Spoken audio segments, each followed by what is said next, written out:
It's known to be a relaxant and sometimes a pain reliever, but can cannabis do more than just treat symptoms of disease? Can it actually cure serious illnesses?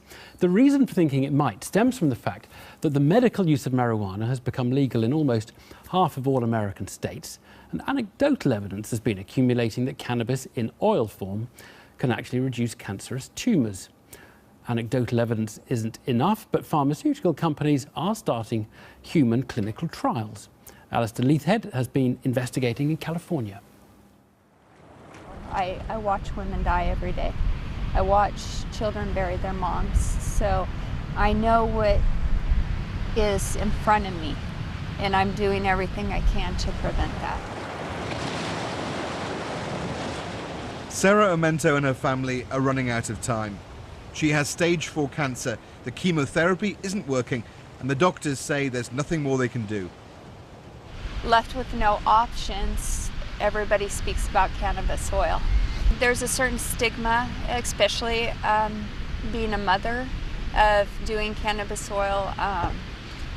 You know, everyone looks at it like you're getting high, and it's not. It's a medical. It's a natural option that the government's ignoring, and I want to live. I have to live. Cannabis has been used as a medicine for millennia. Nearly half all US states have legalized it for medicinal use. Research into its cancer-fighting properties is limited, but the signs are strong enough to get Britain's leading cancer research group interested and even trialling cannabis treatments.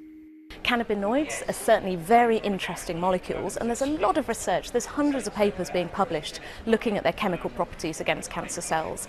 Turning that into effective treatments is a long road, and certainly it's not going to be the one cure for cancer, because nothing is. This is how you're able to gauge what level of activity is going on in your body. It's all about scientific proof, collecting case studies with medical evidence.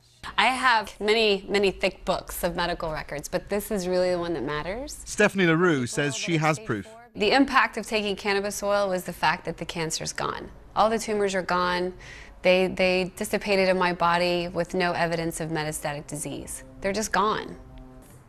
Stephanie's doctor confirmed to the BBC the tumours had gone, despite her opting out of conventional medicine, but stopped short of endorsing cannabis oil. The cannabis worked. No chemo. I only did cannabis, and the tumors are gone. And the scans I have as evidence and proof of that. Kind of like, what more do you need? A lot more, according to one of the world's leading oncologists. This is chemotherapy. So these are natural products, you know. The man who helped cure Lance Armstrong's cancer needs data and real scientific evidence.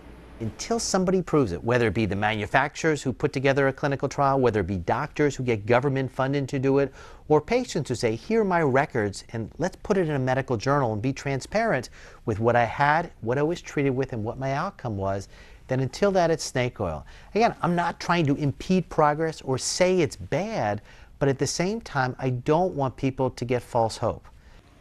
So, cannabis, snake oil, or can this plant cure some forms of cancer? What is the evidence? There have been hundreds of scientific papers published. This study came out of the University of East Anglia last year, showed that mice with cancer had their tumours reduced using cannabis.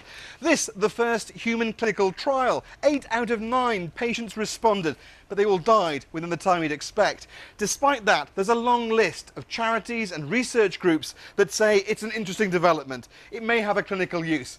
And now the big pharmaceutical companies are getting involved. This huge cannabis garden is in Britain. GW Pharmaceuticals is developing drugs from the cannabis plant. The latest human trial is a cannabis oil to treat brain cancer. We understand how some of these molecules work, we have the preclinical evidence, and the regulators have given us permission, therefore, to expose humans in a clinical trial setting at this point in time. But for now, it's an underground industry. A bloke in a backyard with a stick, a bucket and a jar of solvent who's making the cannabis oil. He wanted to be known only as Cell, not because the cannabis is illegal in California, but because of the flammable materials he's using. We then pour the liquid into the pan. So this is the finished product? Yes, that's the finished product. There's about 1 gram of oil in there. And do you think this is a cure for cancer? In many instances, it is and it can be. It depends on the person's particular condition or their state, how advanced the cancer is. But we've seen thousands and thousands of people get better from using this oil. I squeeze out a very little amount, and then I just swallow it. But to be effective, Sarah needs to take a lot more than this, and eating a gram a day is too much for many people. When you ingest it, you get 20% of the medication, the properties that actually attack the cancer. When you do it rectally, you get 70%. So you're actually getting more benefit from doing it that way. And you don't get high. And you don't get high. And not only do you not get high, there's no sleepiness, there's no side effects. It is her only hope, but it's also unproven medicine. I'll continue doing it until the cancer's gone.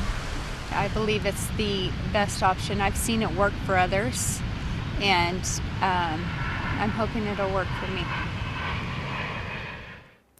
Alastair Leithead there. And just to reiterate what he reported, there is as yet no clinical evidence that shows whether cannabis can reduce or destroy tumours, but it's a question that more and more researchers are trying to answer.